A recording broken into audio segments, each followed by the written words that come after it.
जी नमस्कार, मैं दीपक पाठक। चुनौती 24 इंडिया में आप सभी का स्वागत है। हम हैं जनपद कासगंज की ग्राम पंचायत मौजमपुर के एक हुसैनपुर में विद्यालय पीएम श्री विद्यालय और हुसैनपुर पे, और यहीं पर लोगों की ये तमाम तरीके की समस्याएं रहती हैं कि यहाँ पर बच्चे हैं लेकिन बच्चों के लिए स्टाफ मौजूद नहीं है यहाँ पे। हम बहिष्कार करते हैं ऐसे प्रिंसिपल का और इंचार्ज का। हम बहिष्कार करते हैं ऐसे प्रिंसिपल और इंचार्ज का।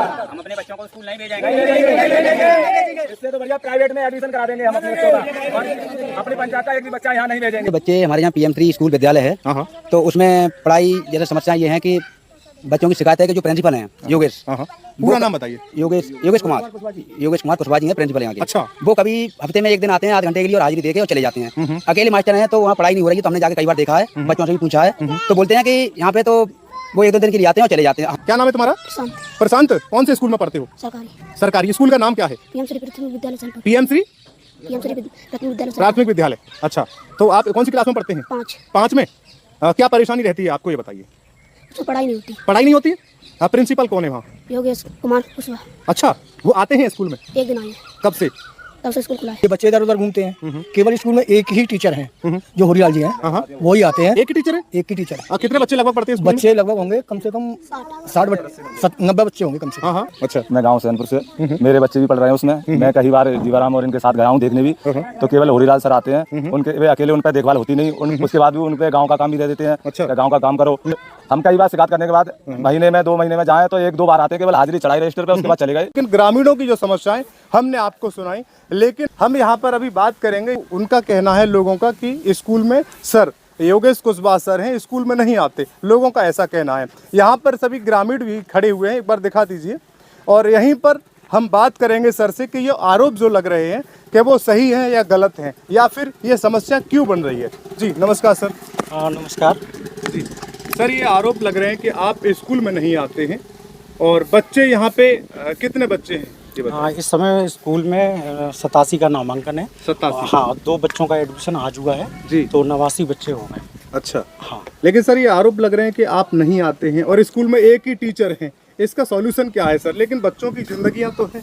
देखिए बिल्कुल सही कह रहे हैं। एक्चुअली में क्या है कि शासन की नीतियों के अकॉर्डिंग वर्तमान में विद्यालय में 2 शिक्षक कार्यरत हैं जी, और जिसमें मेरे ऊपर अभी विभागीय दायित्व में हमें एसआरजी का पद मेरे पास है, जिसमें मैं उन दायित्वों का भी निर्वहन कर रहा हूँ। सर एसआरजी जो होते हैं वो कितने समय स्कूल में आते हैं, कितने दिन स्कूल में आते हैं, अगर महीने की बात की जाए या साल की बात की जाए तो? देखिए एसआरजी का जो पद है वो जनपद में 3 एसआरजी होते हैं, और 3 एसआरजी प्रत्येक माह में 15 दिन फील्ड में रहते हैं। अच्छा। इसके बाद अगर कोई बैठक है या कोई ट्रेनिंग प्रशिक्षण में जाना हो, चूँकि उनका काम होता है क्वालिटी एजुकेशन को टीचर्स के साथ साझा करना। अच्छा। जो भी दिशा निर्देश निपुण भारत मिशन के अंतर्गत आते हैं उनको अच्छे ढंग से प्रभावी रूप से क्रियान्वयन कराना। लेकिन अगर वो सर साझा करते रहेंगे, लेकिन बच्चों के साथ साझा कौन करेगा पढ़ाई? तो अगर इसके टीचर ही नहीं होंगे तो यहाँ पे देखिए आप 87 बच्चे बता रहे हैं, 87 बच्चों में 2 ही टीचर हैं। हाँ, एक टीचर की कमी है। 2 नामांकन और हो गए। हाँ, तो 89 नामांकन है और 90 तक हमारे यहाँ 3 टीचर होने चाहिए। लेकिन सर एक टीचर के लिए कितने बच्चे पर्याप्त रहते हैं, अगर मानक के हिसाब से बात? प्राथमिक में बात करें तो 30 पर एक शिक्षक की तैनाती होनी चाहिए। अच्छा। और 1 वर्ष पूर्व यहाँ एक मैडम शिक्षिका थी, 3 की तैनाती थी, लेकिन उनका अंतर्जनपदीय समायोजन में ट्रांसफर हो गया, तो फिर से हम लोग 2 शिक्षक रह गए। इसके बावजूद वर्तमान में 2 ही टीचर कार्यरत हैं। लेकिन सर बच्चों की जब नींव ही कमजोर हो जाएगी, अभी से आप लोग इस पर ध्यान नहीं दे पाएंगे बच्चों पर, लेकिन बच्चों का समय जो निकल रहा है उन बच्चों के भविष्य की चिंता कौन करेगा? नहीं, देखिए ऐसा नहीं है। जितना प्रयास है हमारा, हम लोग प्रयास पूरा कर रहे हैं, और जो भी विभागीय आदेश के आते हैं उनका भी हम लोगों को पालन करना होता है। आप देख ही रहे हैं, चूँकि पीएम श्री विद्यालय है तो निश्चित रूप से कहीं ना कहीं सरकार की और भी महत्वाकांक्षी योजना है जिनको भी लागू कराना होता है। हमने छोटे छोटे बच्चों से पूछा, वो कह रहे थे कि सर महीने में 1 ही 2 बार आए हैं केवल, बस। हाँ, तो कई बार हो जाता है कि अगर प्रशिक्षण की वजह से या कोई काम है, अभी 2 दिन काउंसलिंग हुई कस्टमर वगैरह की, या विभाग द्वारा बुलाया जाता है, तो उस समय उनका निर्वहन किया जाता है। तो सर या इसके लिए निराकरण हो सकता है इस समस्या का जो? हाँ, प्रयास अगर करेंगे। टीचर उपलब्ध नहीं है। बिल्कुल, देखिए हमने अपने गार्जियंस हैं जो भी बच्चों के, उनसे भी जब भी बात होती है तो हमने कहा अगर आप लोग लिखित में देंगे हम लोगों को, तो मैं भी अपने प्रमाणित करा के उसको फॉरवर्ड करते हुए आगे अपने उच्च अधिकारियों तो को अभी तक दिया कराऊंगा। ही नहीं इन लोगों ने, किसी ने अभी ऐसे कहा है, हमसे बात होती है, मैं भी मौखिक रूप से अपने अधिकारियों को बताता हूं। मैंने कल भी मेरी बात हुई थी, उनको भी मैंने बताया था, लेकिन वही चीज़ें हैं कि सब कुछ न तो अधिकारी के हाथ में है न मेरे हाथ में है। तो जब भी चूंकि अभी अंतरजनपदी समाजन की प्रक्रिया चल रही है और उसमें एक वैकेंट सीटें हमारे यहाँ दिखा रहा है शिक्षक की, तो हो सकता है कि उसमें शिक्षक हमारे यहाँ आ जाए। हाँ, तो कुछ हद तक समाधान लगभग उम्मीद है। कब तक आ सकते हैं, ऐसा कुछ नहीं है उम्मीद? देखिए, चूंकि प्रक्रिया हाई कोर्ट में विचाराधीन है और कल जो सूची आई है सचिव साहब की, उसके अकॉर्डिंग उसमें एक वैकेंसी मेरे विद्यालय पे दिखा रहे हैं। अच्छा, यहाँ आ सकते हैं यहाँ पे? हाँ बिल्कुल, एक वैकेंसी दिखा रहे हैं। जब भी अगर समाजन होता है तो एक टीचर निश्चित आएगा। जैसे मुझे 19 तारीख को लखनऊ जाना है, 5 दिन का प्रशिक्षण है प्री प्राइमरी के लिए, वो मुझे देना पड़ेगा। सर 19 तारीख को अगर दूसरे स्टाफ के लिए अगर दिक्कत हो जाए तो उस स्थिति में क्या होगा?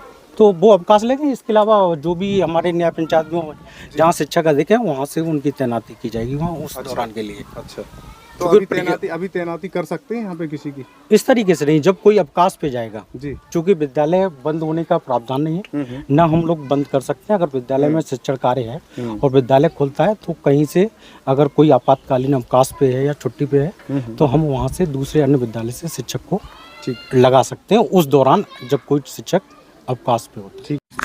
जी क्या बोला गया था आपसे? सर हमसे ये बोला गया था कि इस स्कूल में बच्चे कम हैं, बच्चे बढ़ाओ। हमने ये कब की बात है? ये अभी प्रोग्राम हुआ था हमारा, जनवरी का ही हुआ था। हाँ।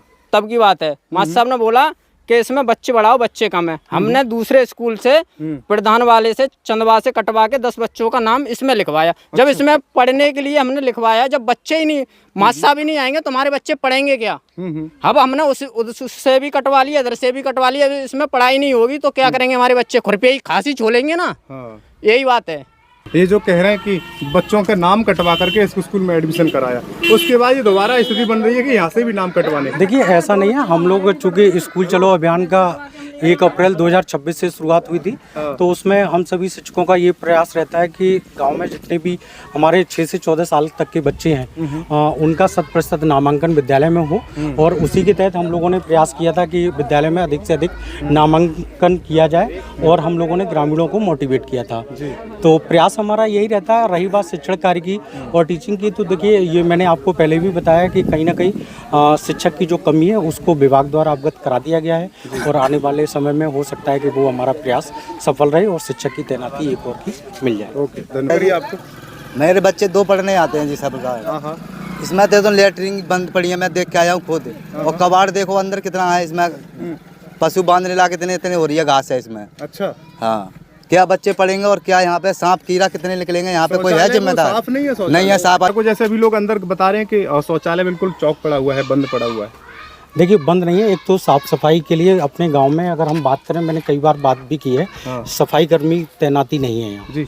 जो सफाई कर्मी एक हमारे यहाँ पहले से आते थे वो लगभग 2 साल से उनकी तैनाती। आपने ग्राम प्रधान से संपर्क नहीं किया सफाई कर्मी के लिए स्कूल में? अगर आए तो वहाँ करके जाए सफाई। ग्राम पंचायत में कोई सफाई कर्मी नहीं है जी, और उनकी तैनाती शायद जिलाधिकारी कार्यालय पे है जी।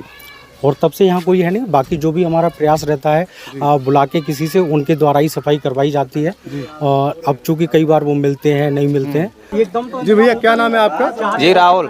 राहुल सर बता रहे हैं कि यहाँ पे कोई सफाई कर्मी की तैनाती नहीं है गांव में। जी नहीं है, बिल्कुल भी नहीं है। हाँ, बिल्कुल आता ही नहीं है कोई। अच्छा, ये बता रहे थे कि हमारे आज डीएम साहब के यहाँ नौकरी है कि आज वहाँ है, ये ऐसा बहाना डाल के और तुरंत कोई भी नहीं आना चाहता यहाँ गाँव में। बिल्कुल ही नहीं, कुछ नहीं। अपने दरवाजे पे स्वयं वो करो सफाई। अच्छा, हाँ, यहाँ पे कोई नहीं आना चाहता। जैसे किसी उसको भेज देता है मजदूर को, तो कीचड़ निकाल के और वो रोड पे ही छोड़ जाते हैं। अच्छा, कहते हैं हमारी तो ड्यूटी लगी हुई है डीएम साहब के यहाँ। अच्छा, तो डीएम साहब को कह के धमका देता है गांव वालों को। अच्छा, वो आता नहीं। सफाई कर्मी स्कूल में आते हैं कभी? हाँ, अगर आते हैं तो वो तो आते ही नहीं। 2 साल तो बिल्कुल हो गए, आया ही नहीं है बिल्कुल। स्कूल में गंदगी पड़ी हुई है। बिल्कुल स्कूल में गंदगी पड़ी हुई है। अच्छा, अभी आपने सभी समस्याओं को सुना और जो ग्रामीणों ने आरोप लगाया कि यहाँ पर स्कूल का शौचालय है वो बहुत ज़्यादा गंदा पड़ा हुआ है। लेकिन जब सर से बात की गई तो सर ने बताया कि यहाँ पर एक भी यहाँ पर सफाई कर्मी नहीं आते हैं। और ये भी अभी ग्रामीणों ने बताया कि वो लोग ऐसा कहते हैं कि जो सफाई कर्मी हैं उनकी ड्यूटी डीएम ऑफिस पर रहती है या अन्य कहीं रहती है, लेकिन 2 साल से यहाँ पर कोई सफाई कर्मी नहीं आ रहे हैं। अब अगर विकास की बात की जाए या शिक्षा की बात की जाए तो सब अगर मिलकर के ही काम करेंगे तभी काम कोई संभव हो सकता है। लेकिन यहाँ पर स्कूल का जो स्टाफ है, मैं उनसे गुजारिश करता हूं, कासगंज प्रशासन शिक्षा विभाग उत्तर प्रदेश सरकार में सबसे निवेदन करता हूं कि सरकार की इतनी अच्छी व्यवस्थाओं के बाद, सरकार का इतना पैसा लगने के बाद पीएम श्री विद्यालय से अगर यहां से बच्चे नाम कटा कटा करके अन्य स्कूलों में जाने लगे तो इतने बड़े भवन का, इतनी बड़ी बिल्डिंग का और इस स्कूल में जो स्टाफ है जो हज़ारों रुपए की सैलरी ले रहे हैं, उन स्टाफ का और इस बिल्डिंग का क्या होगा। तो मेरा अनुरोध है कि इन सभी समस्याओं को देखते हुए कासगंज प्रशासन और शिक्षा विभाग उत्तर प्रदेश सरकार ये खासकर इनकी समस्या दूर कराए और यहाँ पर 30 बच्चों पर एक स्टाफ होता है, एक टीचर होते हैं और उनको यहाँ पर संख्या बढ़ाई जाए जिससे 89 नामांकन है, 89 बच्चों पर यहाँ पर 3 लोग यहाँ पर पढ़ा सकें। अगर यहाँ पर पढ़ाने पर स्टाफ मौजूद नहीं होंगे तो यहाँ पर छोटे छोटे बच्चों की ज़िंदगी से खिलवाड़ होगा। क्यों? उनका समय निकल जाएगा, उसके बाद उनकी नींव कमज़ोर हो जाएगी और वो आगे पढ़ने लायक नहीं रहेंगे और इस पर ज़रूर गौर करेंगे। जय हिंद, जय भारत, धन्यवाद।